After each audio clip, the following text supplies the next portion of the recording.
اعوذ باللہ من الشیطان الرجیم بسم اللہ الرحمن الرحیم۔ آج ہم حدیث نمبر 152 بیان کرنے جا رہے ہیں۔ بہت ہی پیاری اور خوبصورت حدیث مبارکہ ہے، اس کو اچھی طرح سماعت کریں تاکہ یہ ذہن نشین ہو سکے۔ تو چلیے آج کی حدیث کو شروع کرتے ہیں۔ بسم اللہ الرحمن الرحیم۔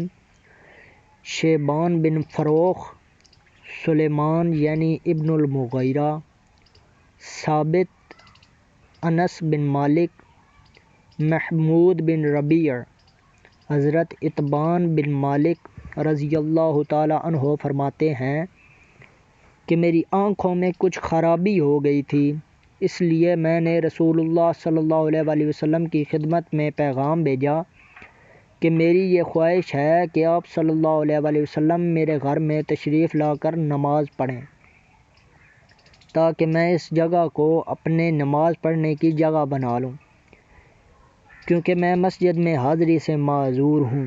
پس آپ اپنے ساتھیوں کے ساتھ تشریف لائے اور گھر میں داخل ہو کر نماز پڑھنے لگے، مگر صحابہ رضی اللہ تعالی عنہ آپس میں گفتگو میں مشغول رہے۔ دوران گفتگو مالک بن دخشم کا تذکرہ آیا۔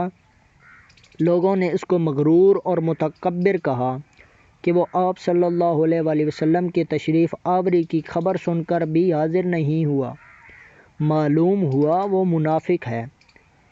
صحابہ رضی اللہ تعالیٰ عنہ نے کہا کہ ہم دل سے چاہتے تھے کہ آپ صلی اللہ علیہ وآلہ وسلم اس کے لیے بد دعا کریں کہ وہ ہلاک ہو جائے یا کسی مصیبت میں گرفتار ہو جائے۔ رسول اللہ صلی اللہ علیہ وآلہ وسلم نماز سے فارغ ہوئے تو فرمایا، کیا وہ اللہ تعالیٰ کی معبودیت اور میری رسالت کی گواہی نہیں دیتا؟ صحابہ رضی اللہ تعالیٰ عنہ نے عرض کیا، زبان سے تو وہ اس کا قائل ہے مگر اس کے دل میں یہ بات نہیں۔ فرمایا، وہ شخص اللہ تعالیٰ کی توحید اور میری رسالت کی گواہی دے گا وہ دوزخ میں داخل نہیں ہوگا، یا یہ فرمایا کہ اس کو آگ نہ کھائے گی۔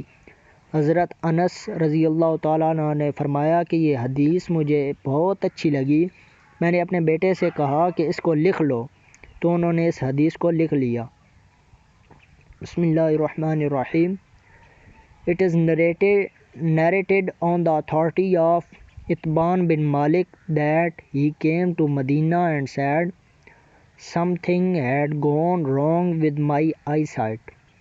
I therefore sent a message to the Holy Prophet. Verily, it is my ardent desire that you should kindly grace my house with your presence and observe prayer there, so that I should make that corner a place of worship. He said, the Prophet, peace be upon him, came there, and those amongst the companions whom Allah willed also accompanied him. He entered my place and offered prayer at my residence, and his companions began to talk amongst themselves, and his conversation centered around hypocrisies.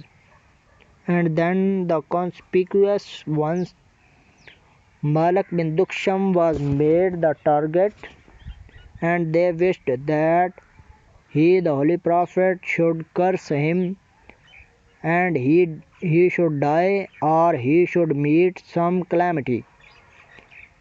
In the meanwhile, the Messenger of Allah sallallahu alaihi wasallam, peace be upon him, completed his prayer and said, does Malik bin Duksham not testify the fact that there is no God but Allah, and verily I am the Messenger of Allah?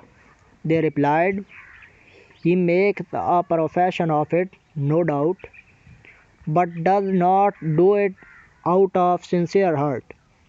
The Holy Prophet said, "He who testifies that there is no God but Allah, and I am the messenger of Allah, would not enter hell, or its flames would not consume him." Anas said, "This hadith impressed me very much, and I told my son to write it down." امید ہے کہ آپ کو یہ حدیث مبارکہ اچھی طرح سے سمجھ آ گئی ہوگی اور آپ نے ماشاءاللہ اس کو بغور پڑھ بھی لیا ہوگا۔ دعا ہے کہ اللہ پاک ہماری اس چھوٹی سی کاوش کو قبول فرمائے اور ہمارے دلوں کو ایمان کی روشنی سے منور فرمائے۔ آمین ثم آمین بجاہ النبی جین۔